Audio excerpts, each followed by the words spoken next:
Welcome to Real Booked with Lindsey and Bea, where we reflect on the parallels between bestsellers and blockbusters for laughs and social disruption.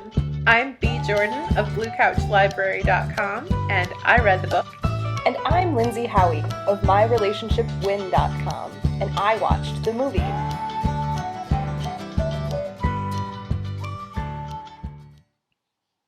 Hi, Lindsey. Hey, Bea. How are you? I'm good. How are you? I'm great. Perfect. This week I watched Ella Enchanted. I don't know when it was made or who directed it. That's okay. That's because we're professionals. I just spent last night skimming through Ella Enchanted by Gail Carson Levine. Again, it's one of my all-time favorite children's books. That's beautiful. This is a movie that my sister and I watched over and over again because that's what my sister did with movies. So, so I was very familiar with this specific piece. Unfortunately, not enough to remember when it actually came out. Oh, I don't remember either. It was right after The Princess Diaries, wasn't it? And Anne Hathaway was getting super popular and was like pigeonholing herself into that princess niche. And it kind of worked. I have never seen the adaptation. I avoided it because it is one of my all-time favorite books. I had a teacher, again, I went to a teeny tiny parochial school, and so the classes were combined. So I had the same teacher through 5th and 6th grade. Mm-hmm. And so she read the book out loud to us in 5th grade, and then when we left her class at the end of 6th grade, she gave us a copy. There were 3 students who had been with her both years, and all 3 of us got a copy of the book with a personalized inscription in the back, talking about how much she, loved being our teacher, and mine says something about my passion for life and my laughter and my seriousness and how, so it's like, aww, right? And the book has stayed with me since I was in the 5th grade, and I have large portions of it memorized, word for word. So that's a lot of sentimentality and a lot of just kind of experience with the material. That makes sense why you wouldn't want to allow another creation to encroach on that. Nowhere near the movie. And also I have absolutely no objectivity when it comes to talking about this book because it's just wonderful and it's amazing and it's probably the only perfect book. Wow. Now I'm genuinely curious though. As it was being read aloud to you, how was the story presented? How was that experience? So she was my favorite teacher from grade school. So it was a very maternal thing, you know? She's reading us a story. Yeah. And she didn't tell us that it was a Cinderella story, so it was the magic of figuring out that it was a Cinderella retelling was oh my god, the glass slippers! Ah! Yes. I know this part! And it was just magic. That's beautiful. As a fairy tale retelling, the archetypal Cinderella story that I know, because I am of the generation that I am, we're in our early 30s, I know the Disney version of Cinderella. Mm-hmm. And Ella is a completely different princess. Mm-hmm. So she was more relatable because she was obstinate. She had this curse where she had to be obedient, but she would follow the letter of the command while still managing to subvert the feeling of it. And she, Cinderella in the movie, her entire character was that she was good. Mm-hmm. That's why she's the main character, and that's why good things happen to her, because she's so nice and good. Ella is one of the prototype spunky heroines where she's funny and she makes mistakes and she's brave enough to leave boarding school and take off on a cross-country trek on foot. So, no, it was perfect when you're 12. And also 20 years later. It's perfect, and I love it. It was a good adventure. I really did appreciate that she got a whole arc to explore. And it's like there's an element of she's a rebel with a cause, right? Like she understands that these are kind of the restraints that have been put there, and how to kind of walk that line so that she could figure out, you know, how to live with it. I still think it's super impractical that she made it to teenagehood without having like any major horrible thing happen, because when you're obedient as a child, that generally means you're taken advantage of in awful ways. Well, she had Mandy, who was their cook / fairy godmother. Yes. Who I adore because okay, so going back to what I love about fairy tale retellings is we know the story, we know the characters, we know what the fairy godmother is supposed to be. It already is in our heads a certain way. Mm-hmm. And then we have the character in this retelling is actually split into two. So we have this sort of that fool of a fairy, Lucinda. That's the first line of the book. Who is the stereotypical beautiful fairy godmother aesthetic, who is the one who actually cursed her. Interesting. And then we have Mandy, who it's described very plainly in the book, does not look like you would picture a fairy. She's got frizzy hair and a double chin, and she's always cooking, and like she's... Interesting. Yeah. Okay. So I like that. I don't remember where I was going. Oh, we were talking about the practicality of her having made right. So she's got Mandy, who Mm-hmm. is literally her fairy godmother, who is watching over her. She doesn't know that at the time, but she's an omnipresent figure making sure that she's safe. Okay. And she's got her mother, who I don't know how she was portrayed in the book or in the movie, Mm-hmm. because she dies at the beginning of the book. That's how the book begins. Uh-huh.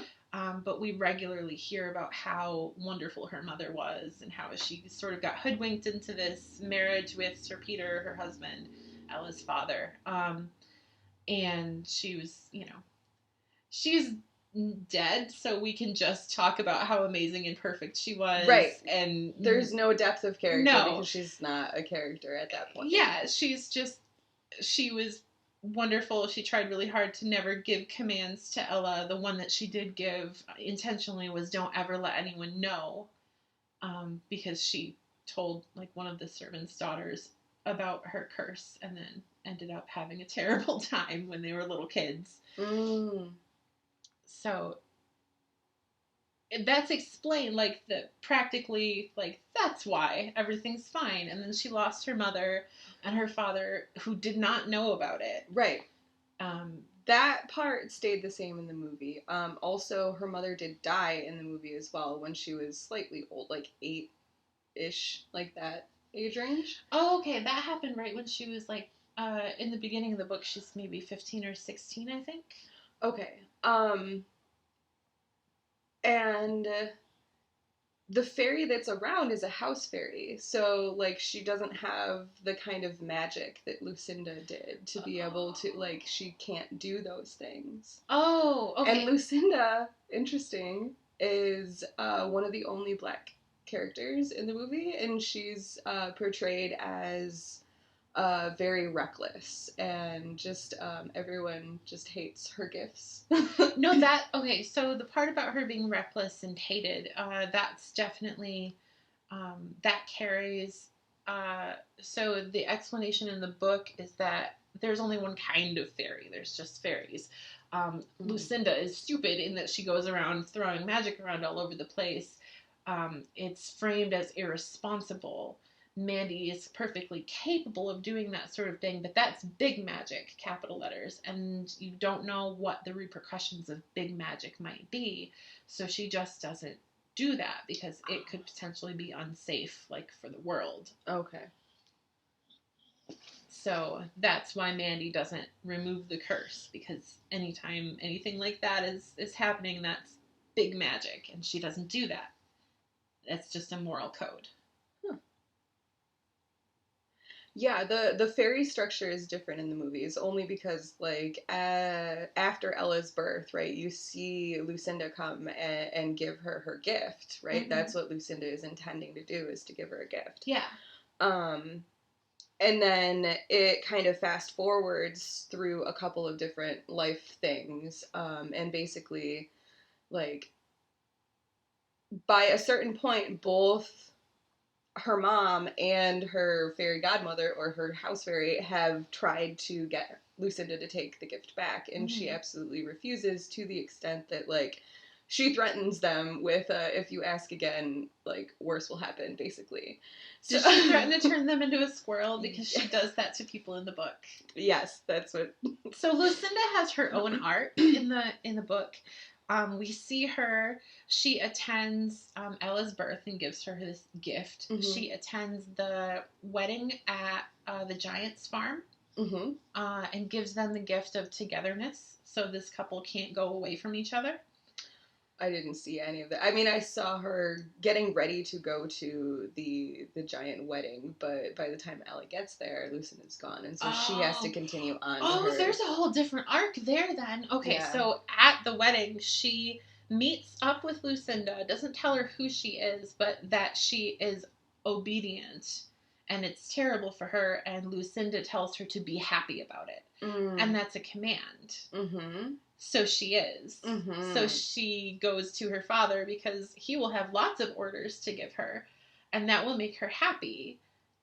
And yeah, that continues with her being just like blissfully joyful about every command she is given until she gets home, and Mandy's like, "What happened to you?" "Oh, okay, don't be happy about it. Be whatever you feel about it." And then it was like a whole processing. Yeah.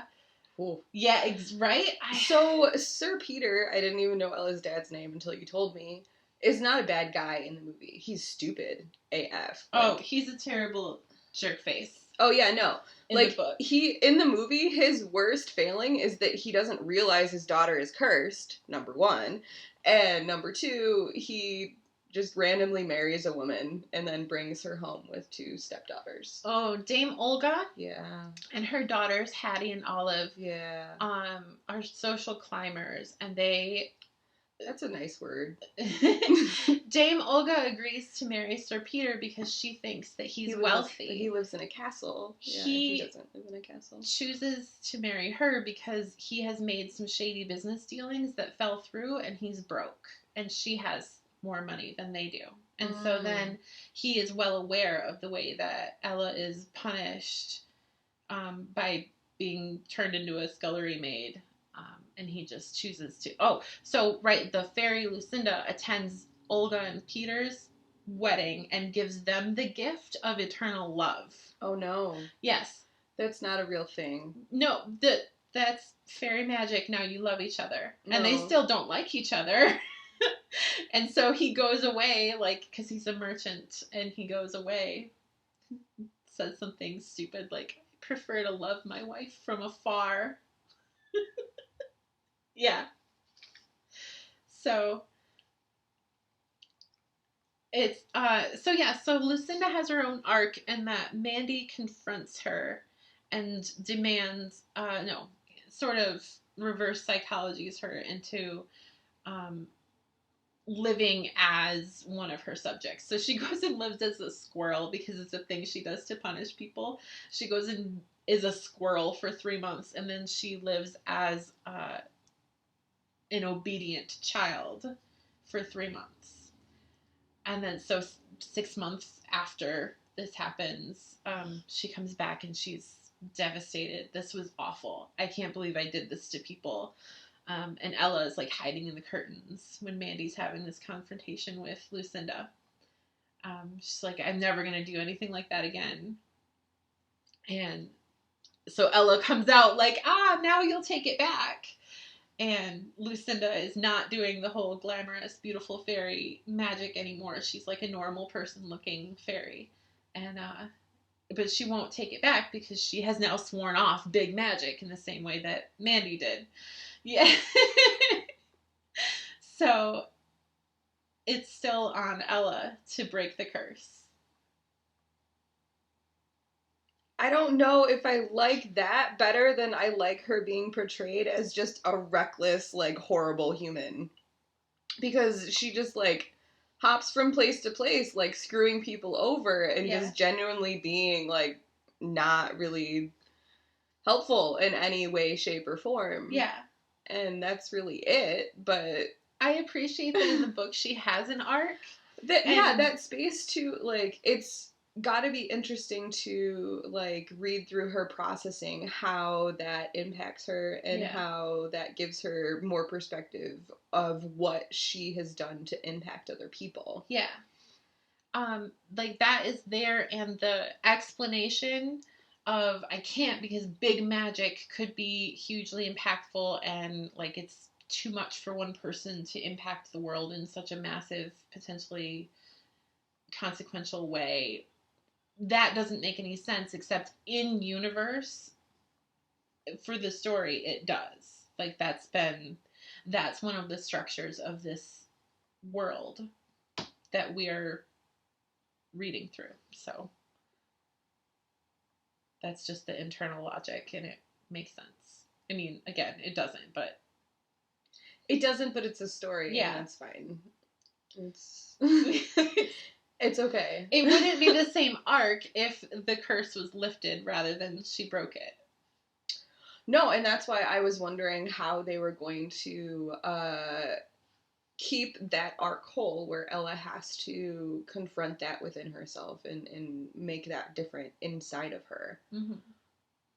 When Lucinda was also given the space to recognize how hurtful her actions have been, because yes, big magic alters things, however, these things have already been altered. So, I mean, I know that it's like a tapping into it, right? It's not, it's a cumulative thing, not a individually based thing. So, I understand what they did with it, and I think that that is the only way, not the only way, but a good way to have both of those spaces present in the same storyline. Mm-hmm.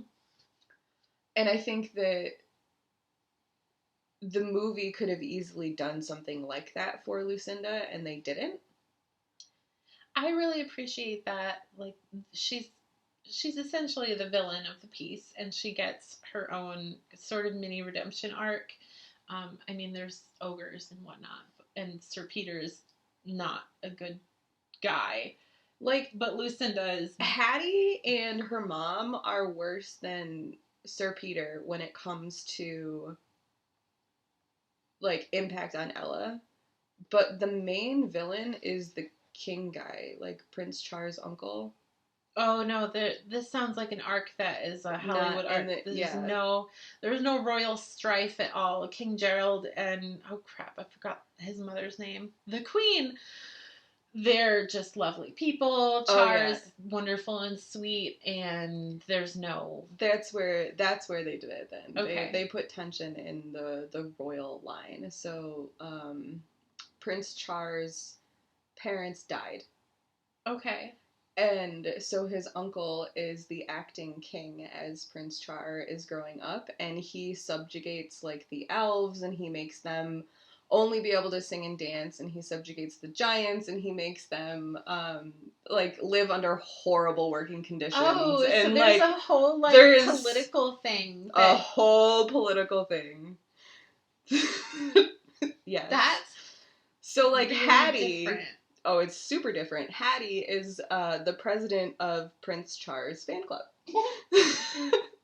And Ella is, like, debate queen team, like, over here, like, social politics, and Uncle King whoever is awful. And I'm bad with names, guys. Sorry. Uncle King whoever. Yeah, I don't care. He's a jerk. The bad guy, TM. Exactly.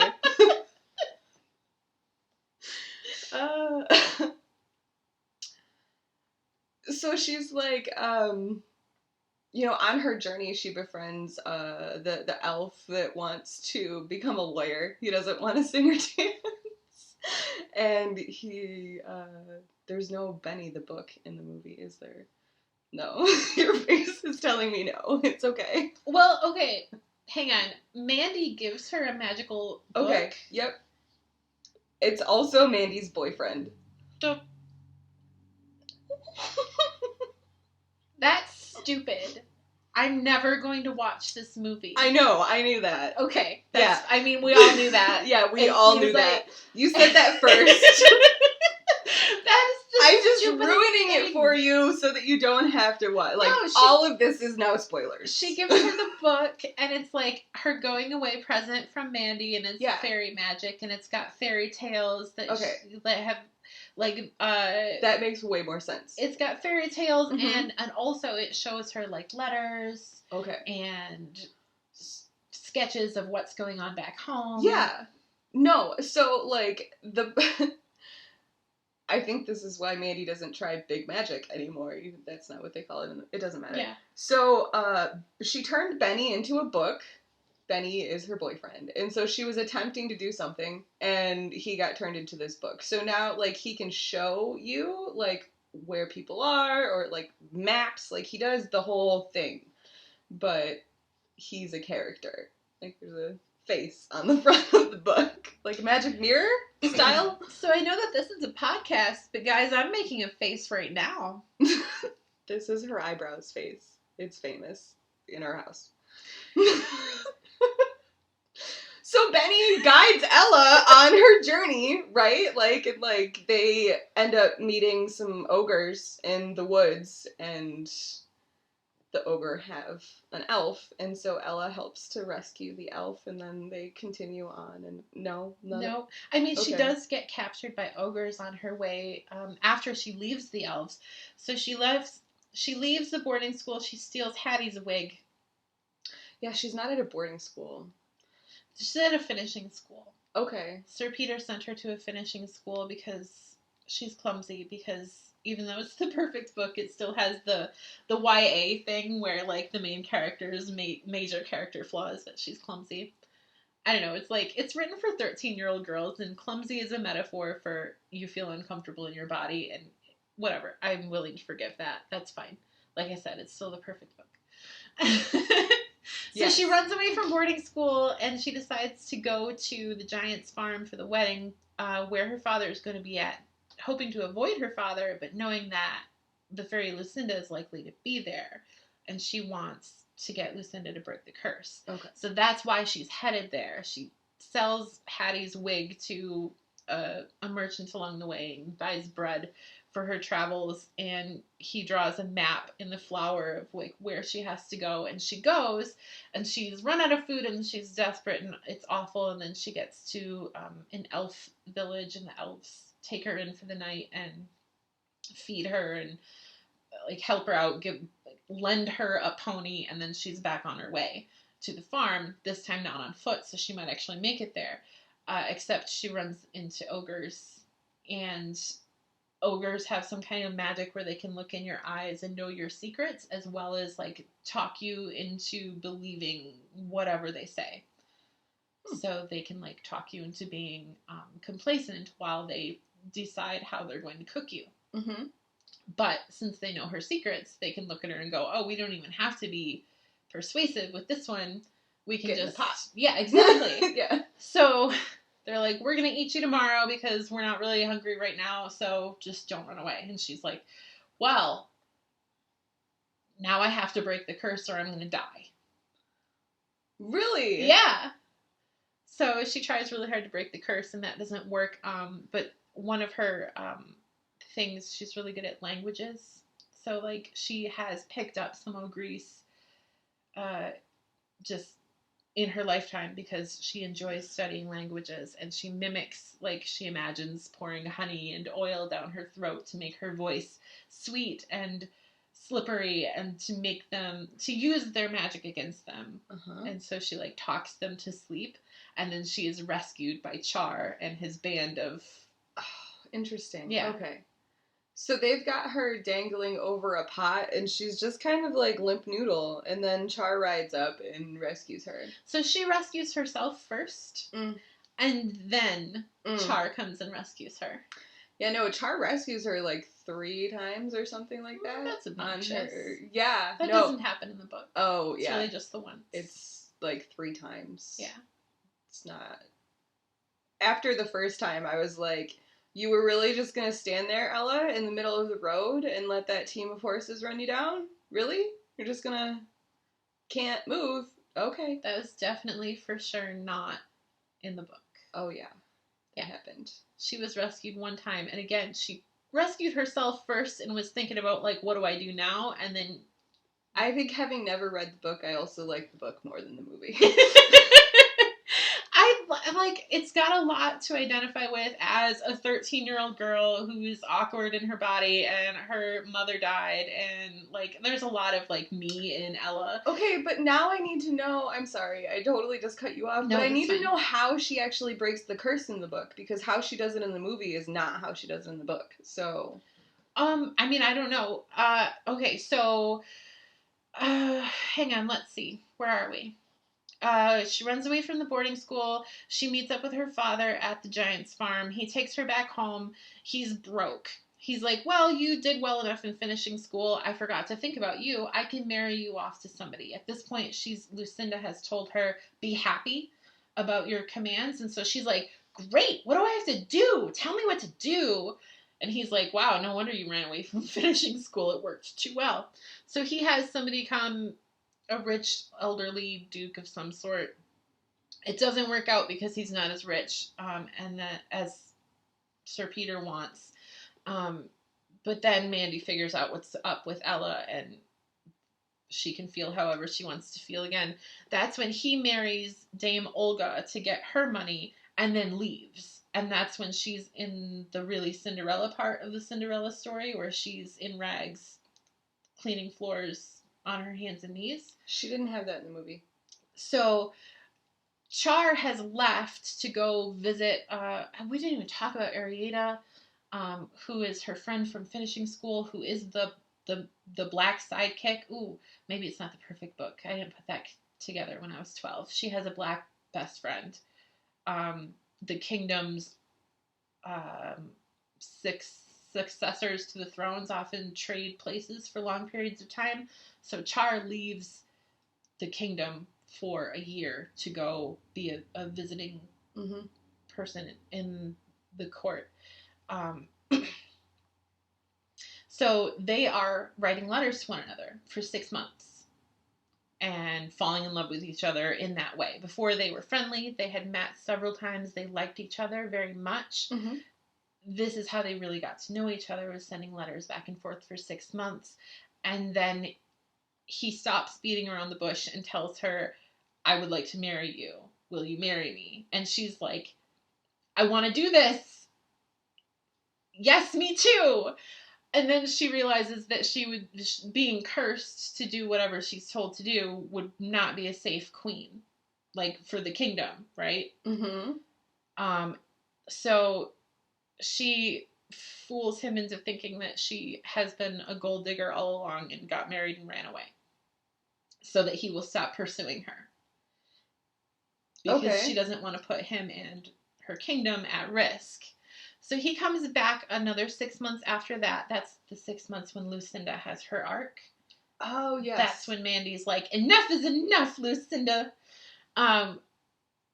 When Char comes back, there is going to be a series of 3 balls held in which he's supposed to find a wife. Like, it's not like that's what he has to do, because in universe, his parents are good, supportive, sweet people. It's more like a welcome home thing. But all the girls in the kingdom want to go and hope that he will pick them. And she's not going to go because it would be really sad for her, but it's a mask ball, so she decides to go torture herself and go because she misses him and is just going to go, like, see him for these 3 nights in a row and then, like, be done. Move on with her life. So he figures the last night of the ball, she's dancing with him. He doesn't know that it's her, which must be a really good mask, but that's fine. Hattie sneaks up behind her and takes her mask off because she thinks that this girl who the prince likes is disfigured or something, and that's why she keeps her mask on. And she wants him to see how ugly she is. I don't know. It's stupid. It's a stupid subplot, but whatever. So it's Ella. She runs away. She loses her slipper, her carriage that Lucinda had made from a pumpkin, because if you use real things and not just the air, then it's not as big magic. So she runs all the way home. Char follows and finds her, but so does Hattie and Olga and all of them. And then he is like, I knew that wasn't true. I knew that you didn't run away and marry some rich earl. You're really, like, I knew that I knew you better than that. Marry me. And he says it like a command. And she, like, wants to, right? I love you. It's stop making that face. It's wonderful.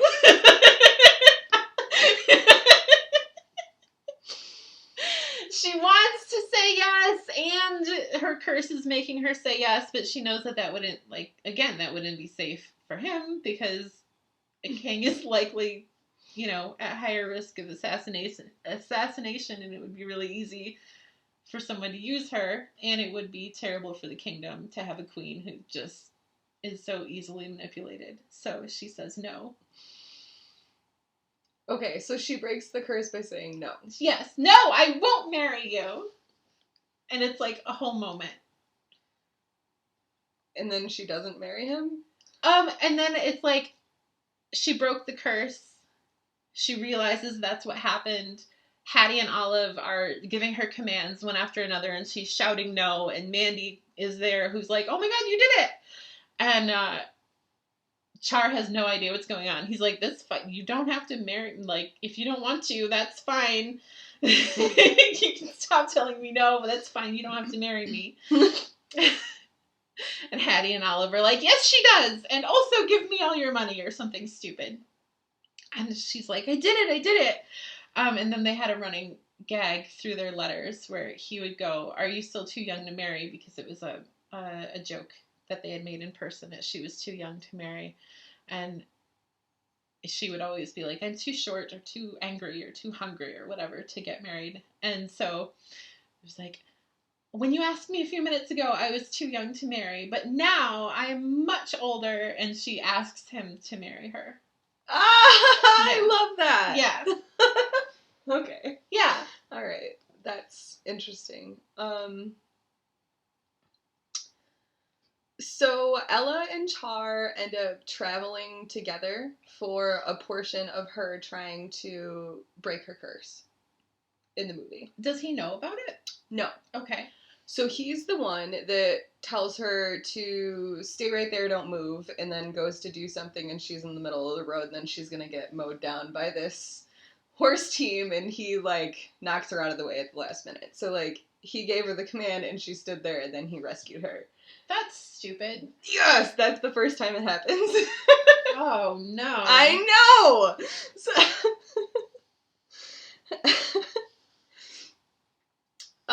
So they end up coming into contact with each other several times as she's going through and trying to get to Lucinda to have her remove the curse. But Lucinda is one step ahead or whatever as Ella's going through this whole thing.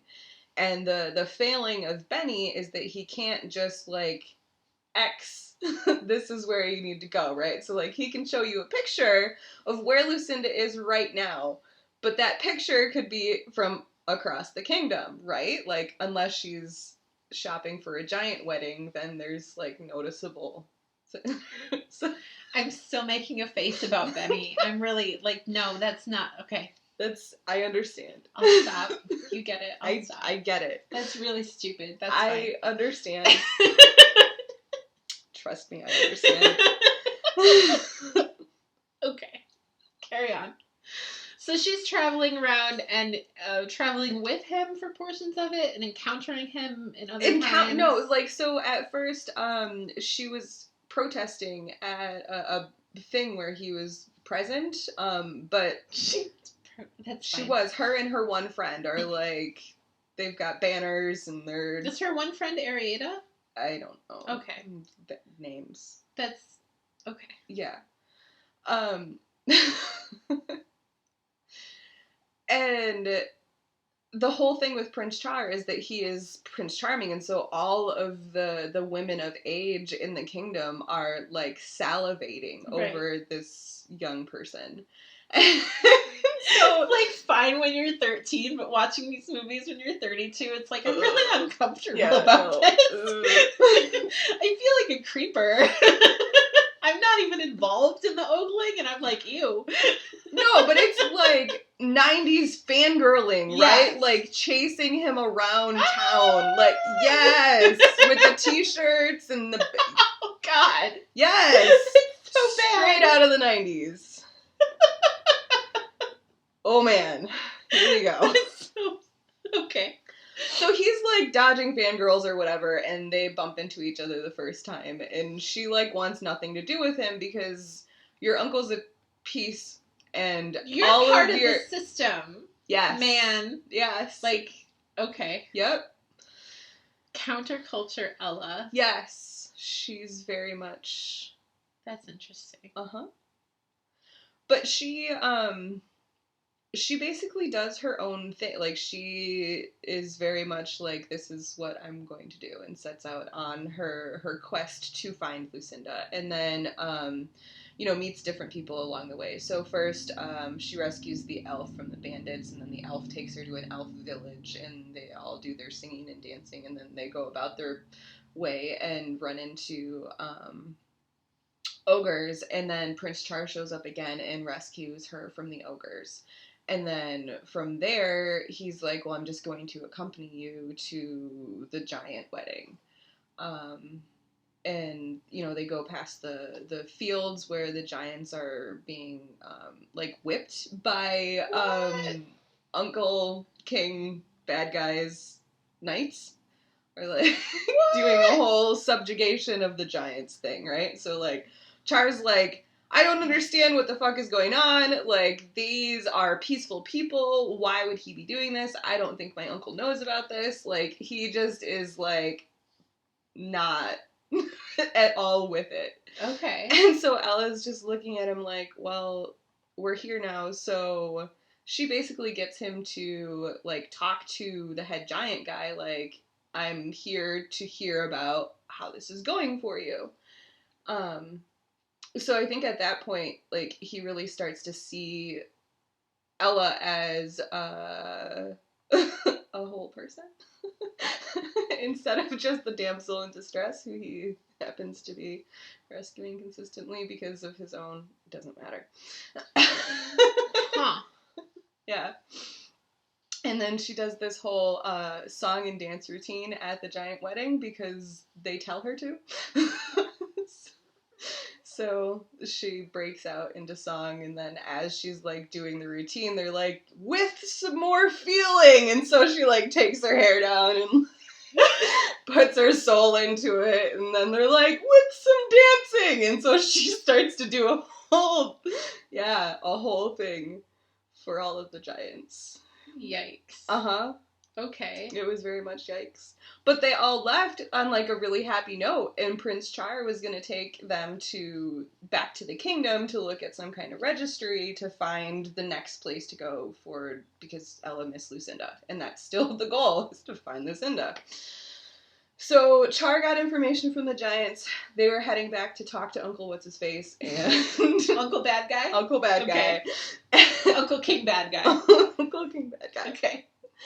And look in the Hall of Records or something that, like, Char's now going to be helpful because he understands that Ella needs to find Lucinda, and she now knows that she's at some kind of retirement community or something. She got information from the giant wedding, because there were other fairies there, just not the one she was looking for.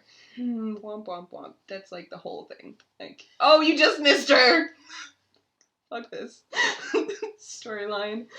So they added the Uncle King bad guy to add more tension, and that's fine. But then they have to travel back, like, from the giant wedding to the kingdom, and so, like, when they get there, Char and Ella walk in, but there is a tour going on, and Hattie and Olive are part of the castle tour or whatever, and so all of the fangirls see that it's Prince Char, and then chase ensues. And so, yeah. They're being chased by rabid fangirls? Yes. Through the castle. God, that's very... Yeah. But the movie is made for rabid fangirls. Yeah. So while the rabid fangirls are chasing Char and Ella, Hattie and Olive are like, we're gonna go this way and sneak into the castle. And then they end up meeting Uncle King Bad Guy. And telling Uncle King Bad Guy that Ella has to be obedient. Because Hattie had figured out Hattie figured it out really quickly in the movie. Like, here's your stepsister, and then she's like, oh, give me your necklace. And she does. It was really, really quick in the book as well. Yeah. Because she tries to manipulate her and then very quickly figures out that she doesn't have to. Yep. That's exactly... So she doesn't know the details, but she can boss Ella around at will and does so. Yep.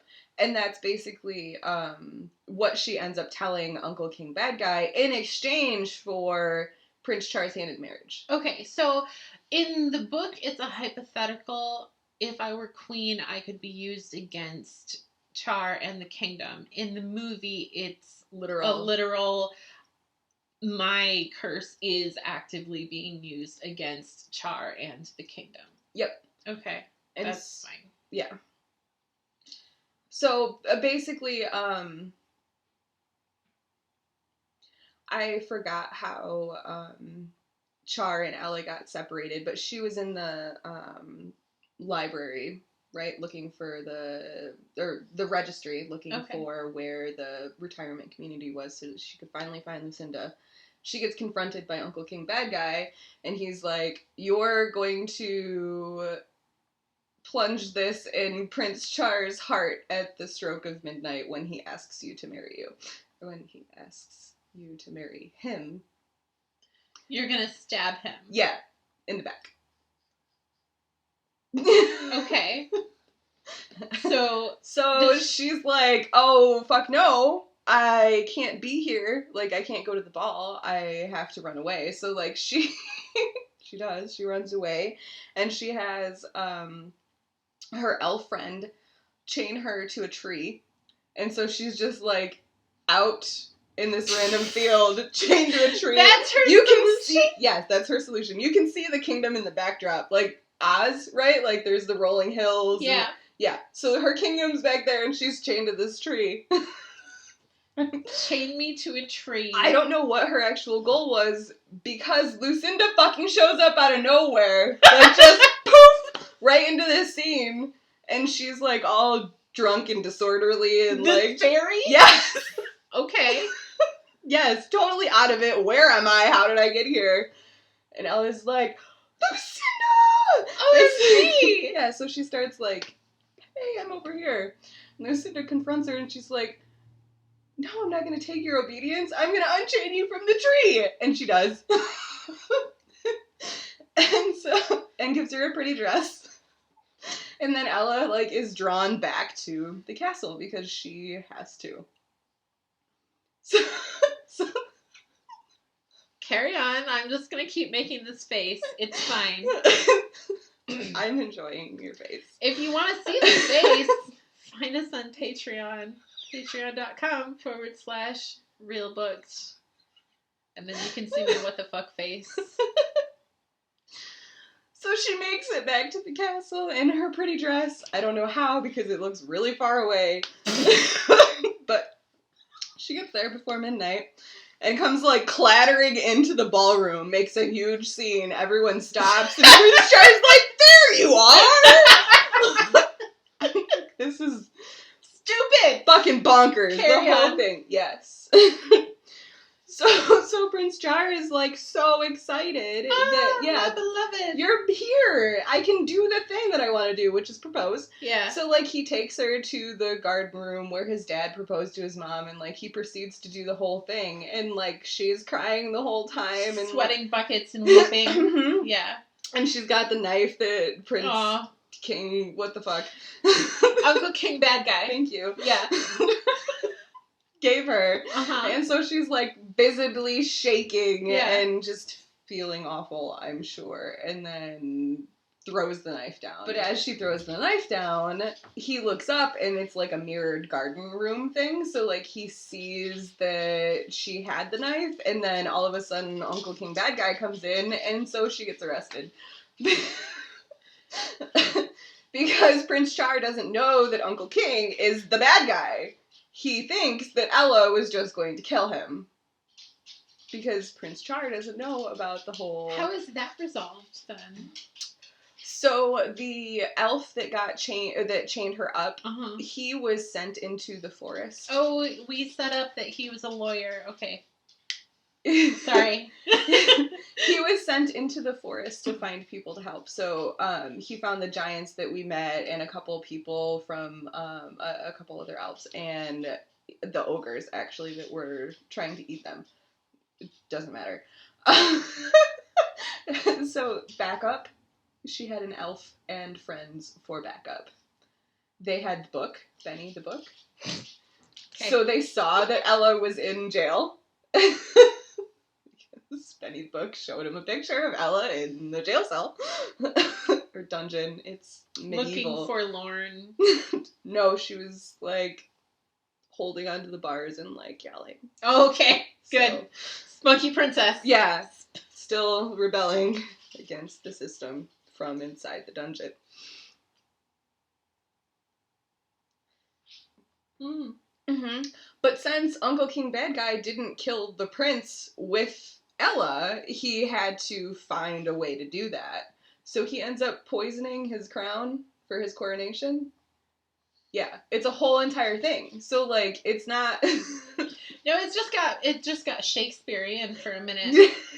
Does everybody die at the end? No, just Uncle King Bad Guy. Oh, okay. Well, that's not very Shakespearean at all, actually. No. Carry on. Carry on. Ella's backup arrives, right, yeah. and rescues her from the dungeon, and then she knows that Uncle King Bad Guy wants to kill Char, so she goes to rescue him, because we're gonna flip that trope on its head and go ahead and bust into the coronation ceremony and be like, stop that, blah, blah, blah, blah, blah. Yeah. Yeah, and so then there was, like, the fight, right, like, where the Uncle King Bad Guy has his knights and stop that girl, and then there's giants, and they're... Very action scene.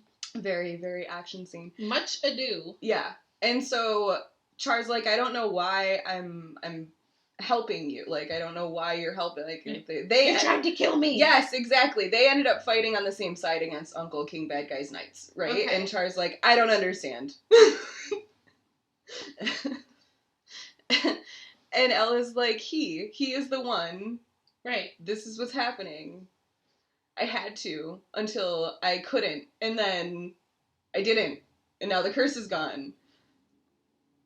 And so he's like, all right. And then Uncle King Bad Guy is like, yes, but the throne will still be mine. And then he puts the crown on and kills himself. That's stupid.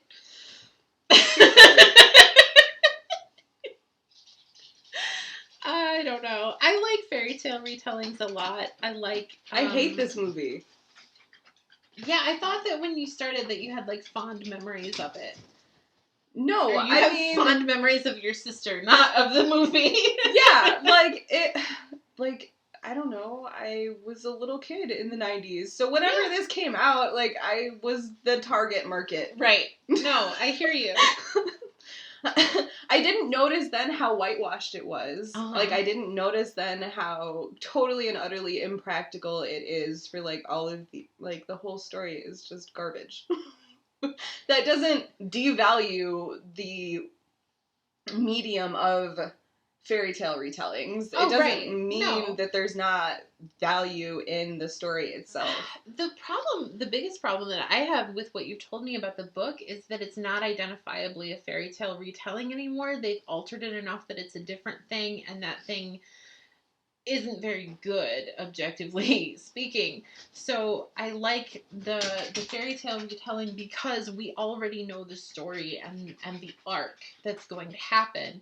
And so in retelling, we recontextualize or add texture where there wasn't before in a way that makes the story something different. Something more relatable, something updated, something different, while still being identifiable. And so you don't have to put a lot of thought into, like, where are their glass slippers? That doesn't matter. There's just glass slippers. We already know that they exist. That's one of the markers that tells us what kind of story this is. Let's look at the heroine and how she is different from what you expect of Cinderella. She doesn't just befriend animals because she's amazingly good. She's, stubborn and selfish sometimes, and really funny in a sarcastic way, and a whole real person. And isn't that cool? A princess can be a whole real person who is self-motivated. She's reactive sometimes, but mostly she's a proactive character. She doesn't rely on anyone to save her. I appreciate that, especially given that little girls like you and I, our archetype is that of the princess. I have definitely identified that was the archetype that was given to me. I appreciate when a princess is Ella from the book and not Cinderella from the Disney movie. Yes, in this space with Ella Enchanted, the movie, it's not a retelling in that it is mirroring the book and its retelling. But even with the manufactured side plot for Char and having that being its own retelling, it's making it something else. I sort of am very nit about the fangirl thing, too. Because there's this whole thing where media hates teenage girls and treats them really crappy, and anything that they like is awful. I don't like that made its way into this movie, which is for, like, preteen girls. That really, really bothered me in the aspect of this is supposed to be, not supposed to be, but this in some way represents, like, medieval. Yeah. All of those girls would be spoken for already. Right. These women would not have this space to throw themselves at this prince. Like, it would never... No. There's so many points to that specific facet that we could talk about itself and what that says to the people that are consuming it. That, I mean... I knew that I didn't like this movie anymore after 5 minutes of watching this movie for that reason. Yeah, I don't like that. It sounds like they sort of took away a lot of Ella's autonomy and her actions that were her own. They alluded to them. The problem was that we didn't really get to see very much of that because it sounds like she was really good at figuring out in her childhood how to skirt that line and how to be obedient without necessarily adhering to the letter of the command. Right. But my problem with it is that I don't know how you have that space to do that without the people around you, namely your father, knowing what's going on. And so that again was like... that doesn't make sense in a movie. In the book, it was like, wow, Sir Peter's always away. And when he's home, his daughter is kept sort of tucked out of his way, and so they have had almost no interaction, and that makes sense. Yeah, and it's just, it doesn't make sense in the movie. Mm-hmm. But even once the step characters are introduced and they start giving her commands, like one of the first things that the stepmother requires Ella to do is to go pick bouquets because they're getting their portraits painted, and she puts poison ivy in the bouquets. Okay. So there are ways where she's like, yeah, I have to do what you tell me to do, but fuck you. Yes. No, that happens in she's a fairy cook's daughter, so goddaughter, so she's good at identifying plants.